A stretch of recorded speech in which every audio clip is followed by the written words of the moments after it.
Bonjour, Stéphanie Cheb, praticienne en médecine chinoise au centre Médilès à Saint-Alban-lès. Aujourd'hui, une courte vidéo pour se parer de ce froid qui nous arrive de la Sibérie, ce Moscou-Paris qui va faire chuter nos températures de manière assez importante et encore plus importante dans le ressenti de la température parce qu'il y aura du vent. En médecine chinoise, on préfère la prévention qu'à la guérison et du coup on va essayer d'éviter de tomber malade avec ce froid qui nous arrive un peu par surprise et on le dit très bien chez nous, mieux vaut prévenir que guérir. Voilà, donc le froid et le vent font partie des causes climatiques de maladies en médecine chinoise. C'est deux causes qui font que le corps va être mis à rude épreuve et va devoir se battre pour ne pas tomber malade. Donc on va l'aider un petit peu quand même. Donc la première chose quand il fait très très froid comme ça va être de se couvrir les extrémités, donc bien isoler ses pieds du froid. Nos grands-mères nous le disaient tout le temps, marche pas pieds nus, tu vas tomber malade.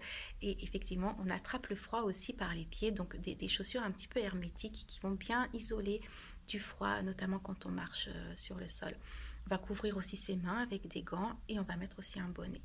On va particulièrement couvrir la première dorsale qui est le 14 maille en médecine chinoise puisque c'est une porte où le vent va pouvoir pénétrer, notamment le vent froid.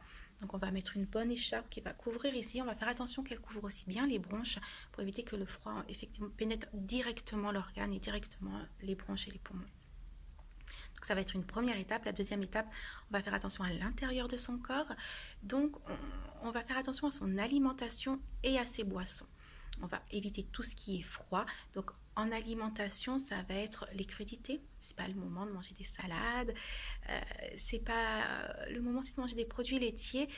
Le fromage et les produits laitiers sont de nature froide et du coup vont ramener du froid à l'intérieur du corps, ce qui va faire que notre corps va devoir lutter contre le froid interne et en plus contre le froid externe.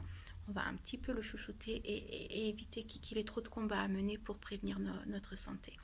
Donc on va éviter ça et puis on va aussi choisir ce qu'on mange, c'est-à-dire que malgré tous ces beaux légumes, toutes ces couleurs dans les étalages, dans les supermarchés, on va pas manger des courgettes, des tomates ou des poivrons. C'est des légumes qui poussent l'été et qui sont faits pour rafraîchir notre corps quand il fait très chaud l'été. Et là, on est loin des canicules de cet été qui vont nous attendre cet été. On aura tout le temps cet été pour manger ces légumes-là. Et au contraire, là, on va manger des choses qui sont quand même assez réchauffantes. C'est le moment vraiment de préparer des bons plats mijotés, des plats qui vont avoir une cuisson longue sur le feu ou dans le four.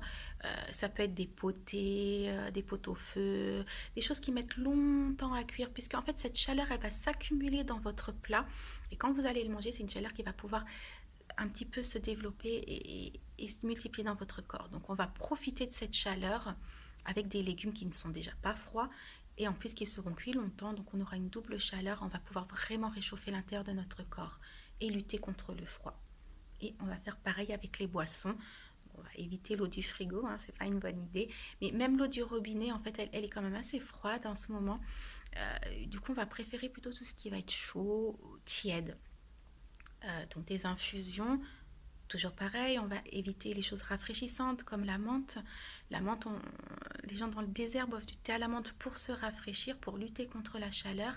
Et en fait, on est loin des températures du désert. Donc nous, on va prendre plutôt des infusions réchauffantes. Il y a une infusion qui est très très bien, qui est une infusion de pomme cannelle qu'on peut faire très facilement à la maison en prenant des pommes coupées. On garde bien la peau, on garde bien les trognons. Donc on va préférer des pommes bio ou à culture raisonnée. On les met dans l'eau avec un peu de cannelle, on laisse frémir. Quand l'eau commence à frémir, on ne va pas brûler la pomme, donc on va éteindre le feu, mettre un couvercle, laisser infuser.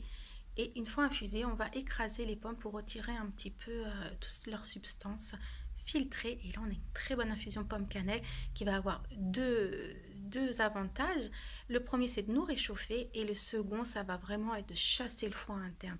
C'est vraiment une infusion qu'on fait l'hiver quand les enfants vont jouer dans la neige ou quand on doit sortir, ou même nous quand on allait faire du ski. Quand on rentre et qu'on sent un petit peu le froid comme ça à l'intérieur de soi, infusion pomme-cannelle, elle va chasser le froid.